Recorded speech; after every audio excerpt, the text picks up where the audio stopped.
There is nothing new in the world except the history you do not know. Welcome to the Sales History Podcast. I'm your host, narrator, nerd, Todd Caponi.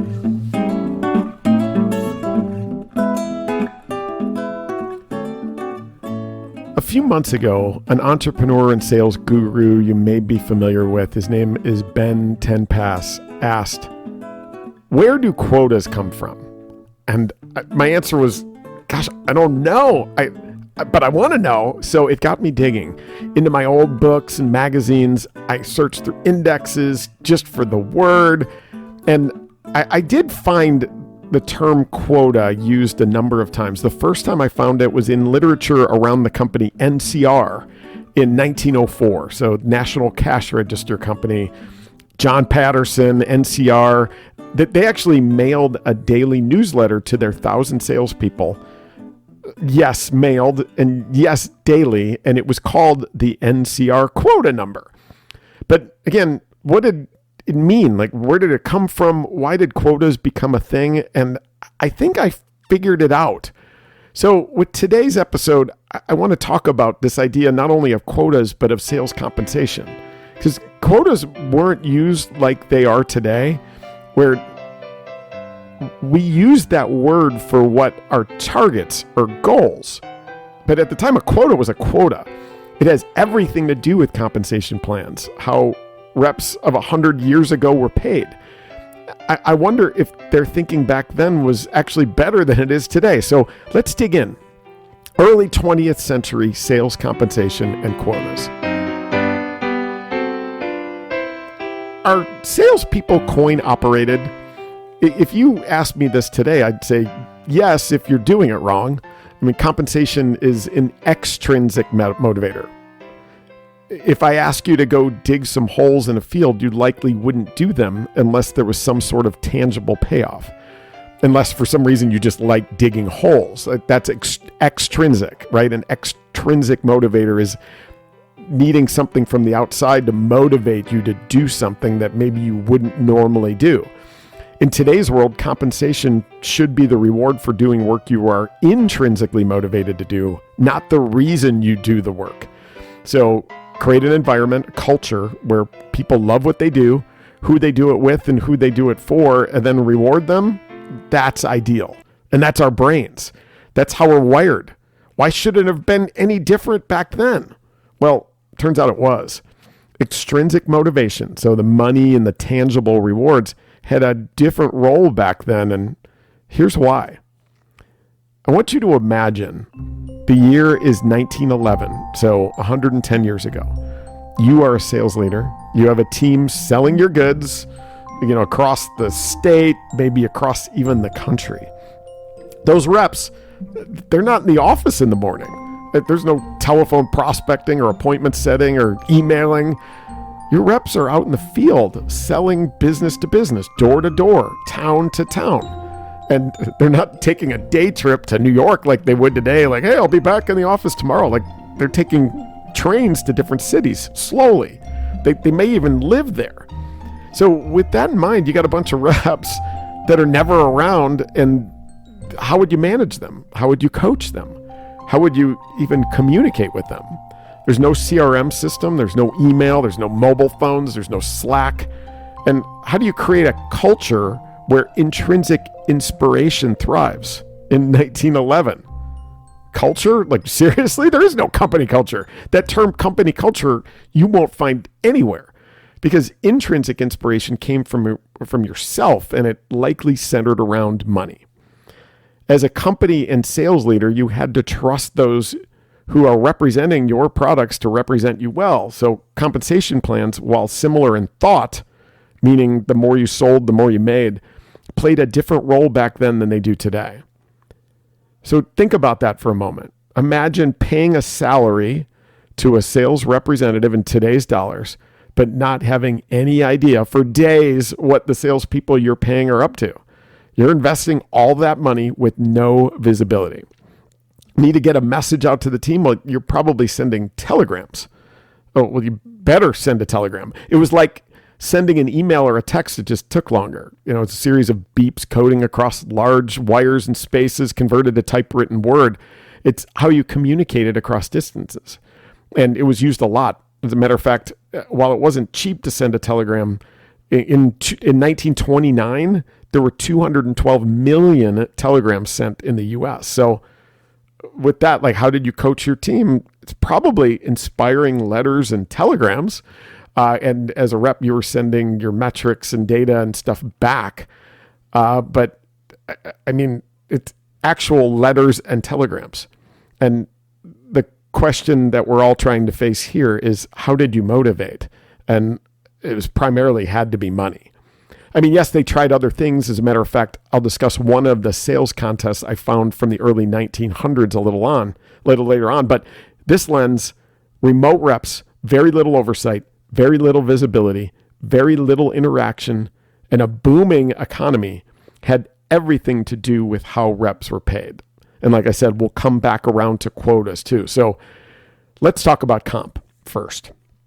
Today, I bet most of you are in sales roles today that are paid salary plus commission and bonus, right? The salary may represent anywhere from 40 to 60% of your on-target earnings. You make commissions or percentage of what you sell, with bonuses based on different maybe deal configurations or intricacies within the deal, like term lengths or payment terms or product mixes, and bonus and accelerators for hitting targets or performing over and above those targets. Back then, it wasn't so common, that style, right? As a matter of fact, and this may come as a surprise, the commission-only plan was not only the most common, it was also the most preferred by corporations and their reps. Allow me to explain why. And we'll do this by looking at essentially the three primary compensation approaches. So the first one, straight salary, so the opposite of commission only. The second, salary plus commission and bonus, which sounds like today, but 100 years ago it was not. And the third is commission only, like I said, was most preferred by corporations and their reps 100 years ago. So number one, the straight salary plan. So there were companies back then that were paid this way. The reps are paid a salary and that's it. It doesn't matter if they sold a lot or a little. Well, actually, it did a bit, as the salary is adjusted at certain periods based on overall performance, which is things like sales, helping out customers, doing some promotional work and goodwill. Quote, acting as a real ambassador and missionary for the house. And low performers were simply fired. So some companies liked this model for those reasons and also appreciated it because they felt like it was easy to predict and easy to administer. However, there was a perception of significant downside. First, with limited visibility into activity, it was perceived that this model severely limited the initiative of reps in the field. It was thought that the sellers in this model may be more likely to just do enough to justify their salary with a slight increase year over year. Second, the top performing reps liked it when they were doing just average. But when they were killing it, they hated it. All right, listen to that one again. Like, if you're doing just average, you really liked it. But if you were doing really well, you probably hated it, because they would ask themselves, why are I making the same amount as the rep who sold considerably less? Why, they asked, were they essentially paying for the middle and lower performers, right? Those top performers felt like their efforts were paying for those other people. And lastly, leaders in the end complained that it wasn't easier to administer this salary-only environment because they had no way to make adjustments in reasonable time frames and keep them fair. And it seemed to reward average performers, like I said, better than top performers. And those top performers with confidence in hand would leave. So for the most part, salary only went out the window. So the alternative is to look at it 180 degrees from there, which is the straight commission plan. But Todd, you may ask, why not the salary plus commission plan? Well, the salary plus commission plan of yesterday isn't what you think.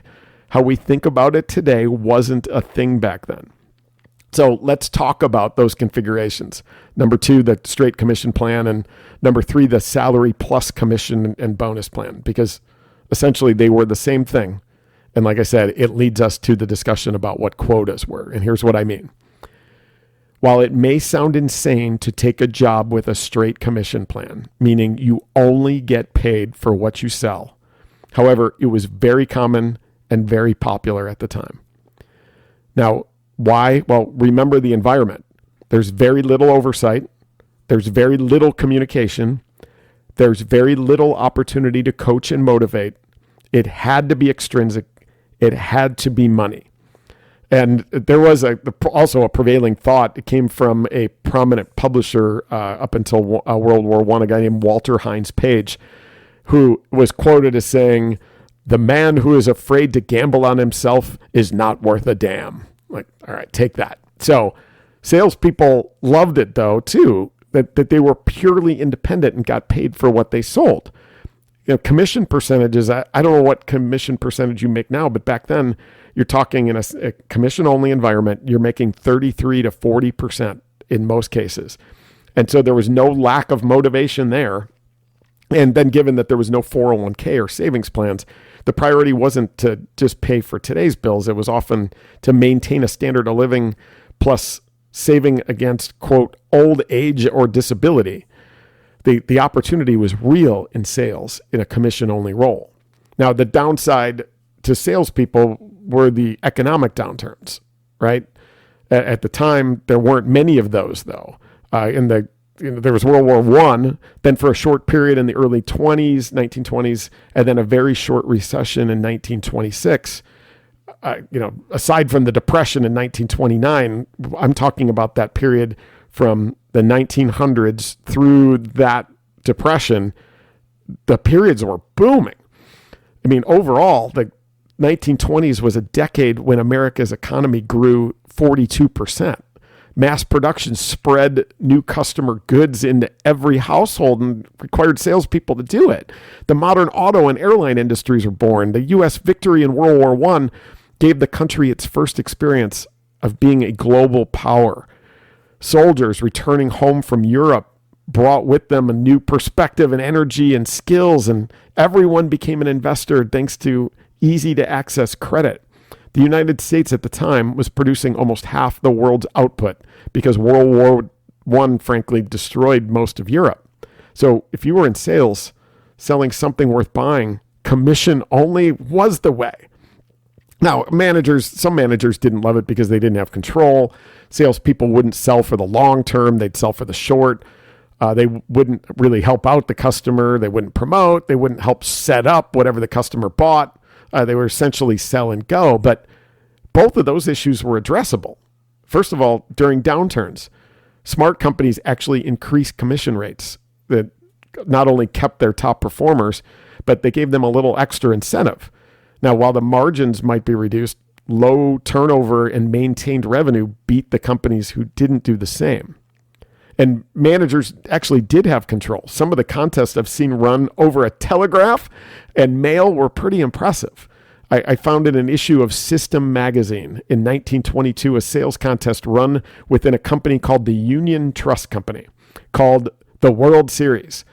And if you follow me at Sales Historian, so one word, on either Instagram or Twitter, look at the Monday, August 16th post, which is a day before this podcast is coming out. You'll see a picture of the board. They had sellers broken into teams with elaborate rules and scoring based on new accounts and quota, etc. The one problem was that leaders recognized that their first task was to identify the standard of living required for each individual salesperson. A salesperson may take a job under their standard of living, but they're not going to be satisfied, patient, or efficient. Those three things are required to be successful. This led to their version of the salary plus commission environment that I promised I would tell you about. In this environment, salary was simply another term for what we would call today a recoverable draw, meaning a rep is paid a salary and their commissions are paid up against it. Then benefits once those commissions exceed the salaried amount.